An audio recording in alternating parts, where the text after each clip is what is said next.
Hello students, welcome back to Vidya mind. दोस्तों, आज की क्लास में हम एक नया टाइप देखेंगे कि भाई एप्लीकेशन ऑफ ट्रिग्नोमेट्री कर रहे हैं। तो आज की क्लास में हम जो क्वेश्चन देखेंगे वो जनरली होगा when two triangle with same basis are formed. अभी तक हमने क्या देखा, एक ट्राइंगल फॉर्म हो रहे थे और हम उसको कैसे सॉल्व करेंगे। अब हम देखेंगे जब दो ट्राइंगल, ऐसा सिचुएशन गिवन होगा जहां पे दो ट्राइंगल फॉर्म हो रहे होंगे, दो राइट ट्राइंगल फॉर्म हो रहे होंगे, उस क्वेश्चन को हमें कैसे सॉल्व करना है और हमारा अप्रोच क्या होगा ऐसे क्वेश्चन को सॉल्व करने के लिए। तो ध्यान देना, यहाँ पे दो ट्राइंगल्स जो है फॉर्म होंगे और उनके बेस क्या होंगे, सेम होंगे। बेस क्या होंगे, सेम होंगे, ठीक है ना। तो चलिए, तो टाइप थर्ड में क्या है, when two triangles with same basis are formed.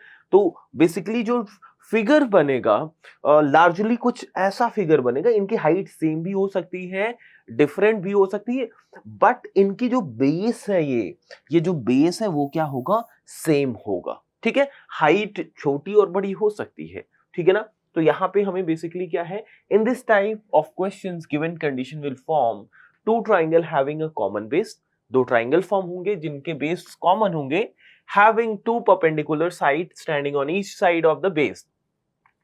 तो बताओ ईदर साइड होगा, ठीक है ना, ईदर साइड होगा and will be given with length of one of the perpendicular.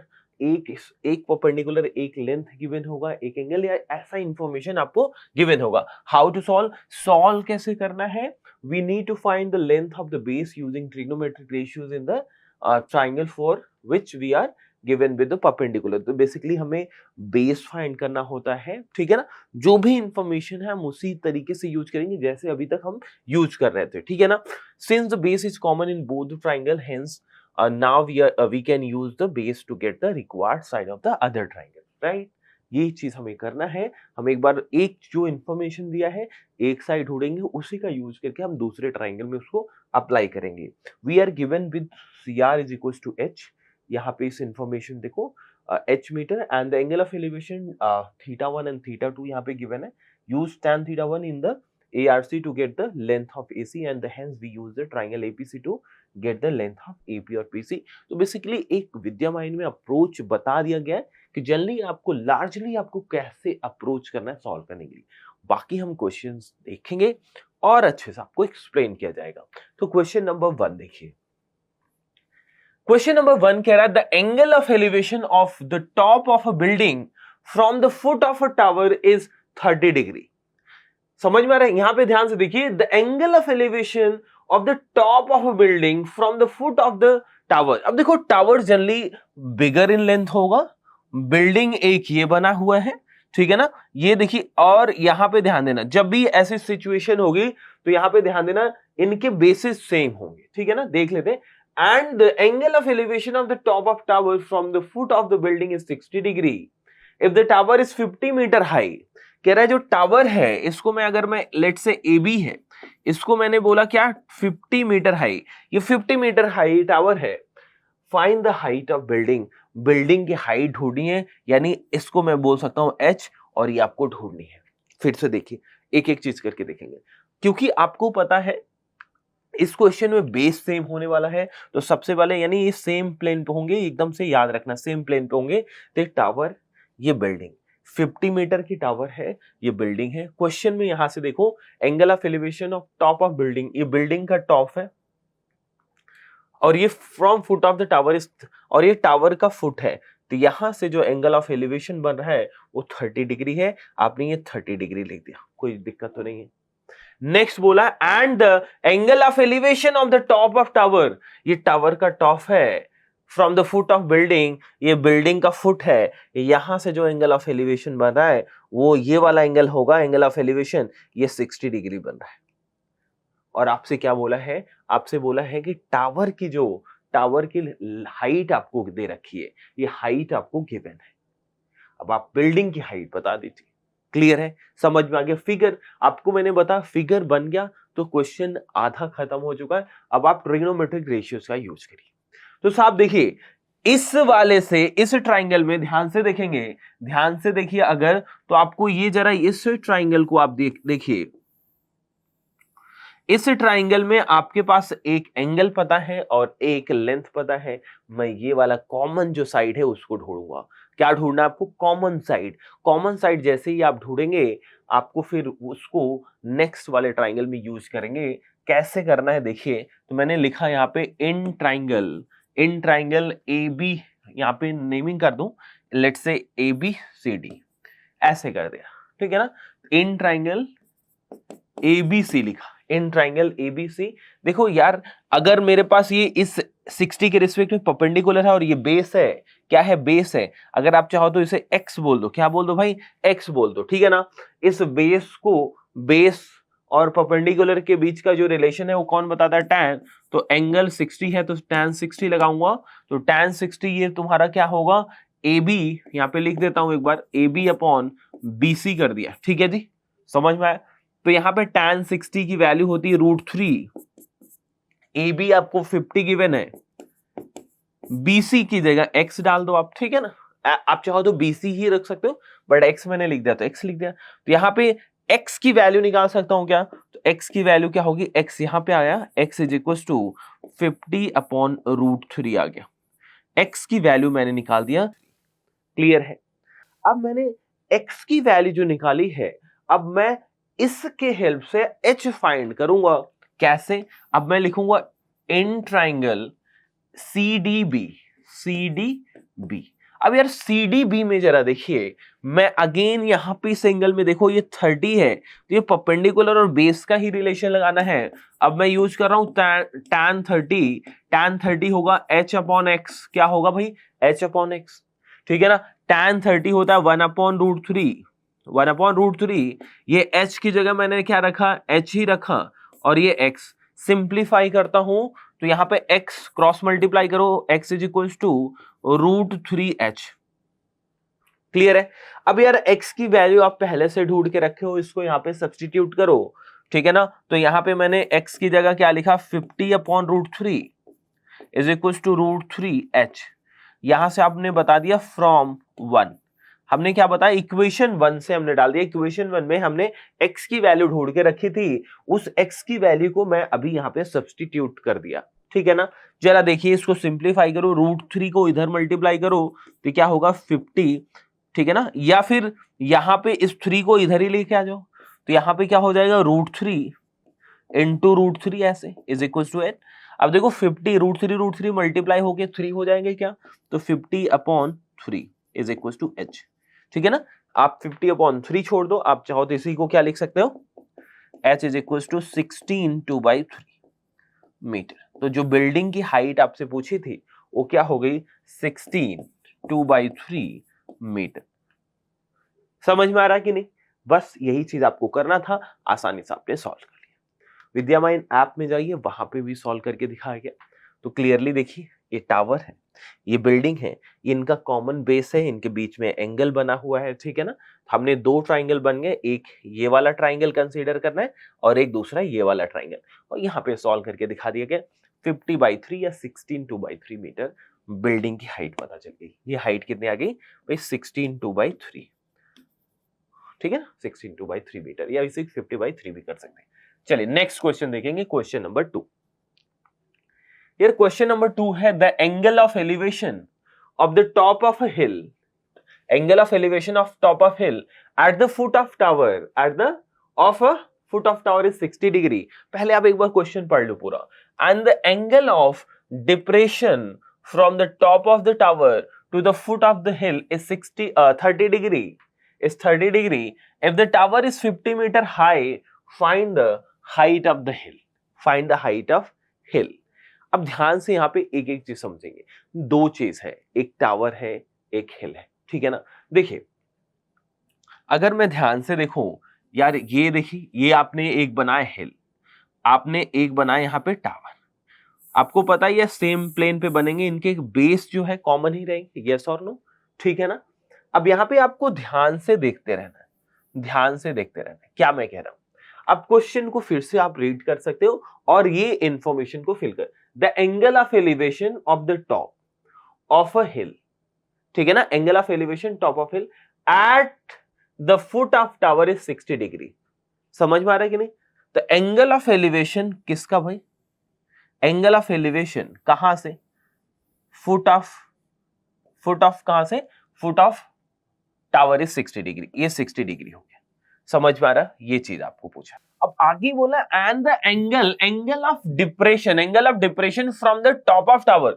अब यार ये टावर का टॉप है, ये टावर का टॉप है, यहां से एंगल ऑफ डिप्रेशन बना, ध्यान देना एंगल ऑफ डिप्रेशन जो भी बने तो सबसे पहले देखो, सबसे पहले मुझे क्या बनाना है, हॉरिजॉन्टल लाइन, यानी मतलब एक डॉटेड लाइन ऐसे बनेगा, क्योंकि तभी हमें पता चलेगा, राइट ना। और ये जो, और यहां से देखो इसके फुट पे ये जो एंगल ऑफ डिप्रेशन बन रहा है, ध्यान देना जो एंगल ऑफ डिप्रेशन बन रहा होगा इस हॉरिजॉन्टल लाइन और इस लाइन ऑफ साइट यानी पे यहां पे बन रहा होगा, वो कितना है भाई 30 डिग्री, तो ये 30 डिग्री हो गया, सही है ना। मैंने आपको ये सिखाया है कि जो एंगल ये होगा वही एंगल ये हो गया, तो ये 30 है, तो ये भी आपको सॉल्व करने का तरीका वही रखना है, लेकिन फिगर आपका दुरुस्त होना चाहिए, सटीक होना चाहिए, ठीक है ना। तो देखिए अब नेमिंग कर दो ए बी सी और ये डी। यहां पे की इंफॉर्मेशन, टावर 50 मीटर हाई है, तो ये 50 मीटर है, ठीक है ना। मुझे ये ढूंढना है, एच ढूंढना है भाई। चलो ये तुम्हारा ये एच, ये पूरा एच मान लिया, ठीक है ना। आप चाहो तो इसको क्या बोल दो, एक्स बोल दो, इसको क्या बोल दो, एक्स बोल दो, ठीक है ना, एक्स बोल दो, ठीक है। अब यार इस पूरे ट्राइंगल में आप ध्यान से देखो, फिर से थोड़ा सा कलर चेंज कर देता हूं, तो एक ट्राइंगल आपका ये बनता नजर आ रहा है, right triangle, that is ABC। दूसरा जो ट्राइंगल बन रहा है दैट इज BCD, ये BCD। आपको ये दो ट्राइंगल नजर आ रहे हैं, तो इन दो ट्राइंगल में आपको सॉल्व करना है, आपको रेशियो यूज करनी है। तो जरा देखिए मैं लिखा इन ट्राइंगल, पहले इस छोटे वाले ट्राइंगल BCD में देखता हूं, क्या देखता हूं, BCD। आप कोई सा भी पहले यूज कर सकते हो, बट आपका कोशिश ये होना चाहिए कि हम उस वाले को ढूंढे जहां पे जिस ट्राइंगल का कुछ इंफॉर्मेशन या साइड गिवन है। तो मेरे को इस ट्राइंगल में ये इंफॉर्मेशन था, तो मैं पहले इसको यूज करके ये ढूंढ लेना चाहता हूं, ठीक है ना। तो मैं BCD में देख रहा हूं, मैं यूज कर रहा हूं tan 30। tan 30 आपको पता है ये परपेंडिकुलर और ये बेस है, तो मैंने लिखा यहाँ पे डायरेक्ट 50/x, क्या कर दिया 50, यानी मतलब ये देखो P/B करा, और tan 30 की वैल्यू आपको पता है 1/√3 होता है, और ये 50/x है, क्रॉस मल्टीप्लाई करिए तो x इज इक्वल टू 50√3 आ गया। x की वैल्यू क्या आ गई भाई 50√3, ठीक है ना। x की वैल्यू हमने ढूंढ लिया, x की वैल्यू क्या आ गई 50√3, ठीक है ना, 50√3। इससे चाहो तो इक्वेशन 1 बोल दो, डन, समझ में आ गया। अब यार ये 50√3 जैसे ही आ गई, अब अगेन मैं यहां पे रुकूंगा और इस ट्राइंगल पे आ जाऊंगा। अब मैं लिखा नाउ इन ट्राइंगल ABC। अब देखो इसमें एंगल 60 है, तो मैं लिखा tan 60। tan 60 क्या होगा, ये पूरा यानी h, ये क्या है x। tan 60 होता है √3, क्या होता है भाई √3 h/x, ठीक है ना। अब सिंप्लीफाई करिए जरा, ये क्रॉस मल्टीप्लाई कर दो, देखिए अब क्या करो, x को इधर ला दो, ये √3x is equal to h हो गया। अब मैं x की वैल्यू यहां पे सब्स्टिट्यूट करूंगा, ये √3 x की जगह मैंने मल्टीप्लाई किससे, x की जगह मैंने 50√3 डाल दिया, 50√3 इज इक्वल टू h, यहां पे आपने बता दिया फ्रॉम 1, इक्वेशन नंबर 1 से, ठीक है ना, क्योंकि वहीं से। अब देखो ये √3 और √3 जब मल्टीप्लाई होगा 3 हो जाएगा, और 50 × 3 क्या हो गया 150, तो h क्या आ गया 150, यानी मतलब हाइट जो हिल की है वो 150 मीटर आ गई। कितनी आ गई भाई, वो 150 मीटर। क्लियर है, समझ में आया। एक रिलेशन हम कैसे यूज कर रहे हैं, एक चीज से हम दूसरे चीज पे कैसे जा रहे हैं, यही आपको ऑब्जर्व करना है, इसी का प्रैक्टिस करना है आपको। इसी चीज को विद्यामाइन ऐप में भी करके दिखा दिया गया, ये फिगर बना दिया गया, यहां से आपको देखो सॉल्व करके दिखा दिया गया, जो हिल की हाइट है वो कितनी है 150 मीटर। चलिए क्वेश्चन नंबर 3 देखिए, क्वेश्चन नंबर 3 को धीरे धीरे देखेंगे, आराम से पढ़ के। The angle of elevation of the top of a tower is 30 meter high.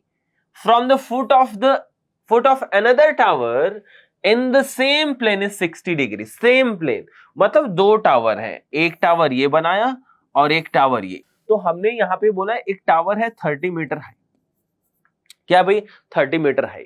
तो यहाँ पे बोला है कि जो है angle of elevation of the top of tower 30 metre high, जो 30 metre high from the foot of another tower, यानी मतलब यहां से जो ये वाला टावर है इसके फुट से जो एंगल ऑफ एलिवेशन बन रहा है वो कितना बन रहा है भाई 60 डिग्री का बन रहा है, कितना 60 डिग्री। फिर से बोला and the angle of elevation of the top of the second tower from the foot of the first tower is 30 degree. ये फर्स्ट टावर के फुट से सेकेंड टावर के टॉप का जो एंगल ऑफ एलिवेशन है, जो एंगल ऑफ एलिवेशन है वो 30 डिग्री है। कितना है 30 डिग्री, ठीक है ना, 30 डिग्री है, क्लियर है। Find the distance between the two towers. अब इनके बीच का हमें डिस्टेंस निकालना, यानी मतलब इसको मैंने क्या बोल दिया, एक्स बोल दिया, डिस्टेंस को क्या बोल दिया, एक्स बोल दिया। और दूसरा बोला है ना height of the other tower, यानी मतलब इसको ढूंढना है, एच बोल दिया, क्लियर है। ये फिगर बन गया, फिगर बन गया तो क्वेश्चन आपको मान चलना कि आप अब कर सकते हैं ए बी सी डी ऐसे आपने नेमिंग कर दी, ठीक है। आपको क्लियरली फिर से देख लो कि यार यहाँ पे दो ट्राइंगल बने हुए हैं, दो राइट ट्राइंगल है, एक ये वाला राइट ट्राइंगल है, एक ये वाला राइट ट्राइंगल है जिसको हम एबीसी बोलेंगे, दूसरा बीसीडी बोल लो। तो देखिए जरा इसको सॉल्व करके दिखा देता हूं। इन ट्राइंगल गिवन इंफॉर्मेशन, इस वाले ट्राइंगल का सबसे पहले ये देखेंगे एबीसी, एबीसी, ठीक है ना। एबीसी में यार tan 60 यूज करिए, tan 60 क्या होगा 30/x, 30/x। क्यों, आपको पता है tan क्या होता है p/b, तो p क्या है 30, b क्या है x, तो 30/x tan 60 की वैल्यू होती है √3 होती है, ठीक है ना। तो यहाँ पे 30/x, तो x की वैल्यू क्या आ गई 30/√3। इसको आपने बोला इक्वेशन नंबर 1। अब इसी चीज को उठा के हम दूसरे वाले में सब्स्टिट्यूट करने वाले हैं। तो आपसे कैसे निकालना है, यहाँ पे देखिए x की वैल्यू आ गई, ठीक है। तो नेक्स्ट में देखिए हमने लिखा इन ट्राइंगल बीसीडी में देखिए क्या यूज होगा, tan 30 यूज होगा। tan 30 क्या होगा h/x होगा, h/x। तो tan 30 1/√3 होता है, h/x क्रॉस मल्टीप्लाई करिए तो x is equal to √3h। अब x की वैल्यू यहाँ पे है, डाल दो यहाँ पे। तो x की जगह मैं क्या डालने वाला हूँ 30/√3, ठीक है ना, √3, और ये इज इक्वल टू √3h। अब √3 को यहाँ पे लेके आ जाओ, तो 30/√3 into √3 is equal to h। √3 कितना होगा 10, √3 3 हो गया ना, तो 30/3 इज इक्वल टू h। ये कितनी बारी 10, तो यहाँ से h क्या आ गया 10 मीटर, ठीक है ना। हाइट 10 मीटर हो गई। यहां से x को सिंप्लीफाई चाहो तो कर सकते हो, तो भाई x इज इक्वल टू ये 30/√3 है, तो √3 से 3 से 10 जा 10√3 आ गई, क्या आ गया, तो x जो है 10√3 मतलब मीटर, यानी मतलब जो डिस्टेंस है, ये जो डिस्टेंस है वो 10√3 मीटर आ गया, और ये क्या आ गया आपका 10 मीटर आ गया। क्वेश्चन में आपसे डिस्टेंस बिटवीन टावर्स पूछा था, दैट इज 10√3 मीटर, और हाइट दूसरे टावर पूछा था जो कि 10 मीटर है, ठीक है ना। विद्यामाइन ऐप में जाइए, सॉल्व करके दिखा दिया, ये फिगर है, ठीक है ना। तो आपको यहाँ पे सॉल्व करके दिखा दिया AB यानी मतलब ये डिस्टेंस दैट इज 10√3 मीटर। तो यहाँ पे आगे देखेंगे, ठीक है ना। और तो आपने बता दिया distance between towers is 10√3 meter, ये क्या आ गया 10√3 मीटर। दूसरा आपसे बोला height of the second tower is 10 meter, ये क्या आ गया 10 मीटर। क्लियर है, समझ में आ गया। अगर आपको यहां तक समझ में आ गया, दैट मीन्स अब आपको एक चीज, एक आइडिया है, जब भी इस तरीके से क्वेश्चन आएगा तो आप इसे विजुअलाइज कर सकते हैं। कोशिश करिए इंफॉर्मेशन को विजुअलाइज करिए, डायग्राम बनाइए, स्केच करिए। जब स्केच बना देंगे ना सही से, क्वेश्चन आप मान के लो हो जाएगा आपसे, ठीक है ना। मिलते हैं अगले क्लास में एक नए कॉन्सेप्ट के साथ। Thank you for watching.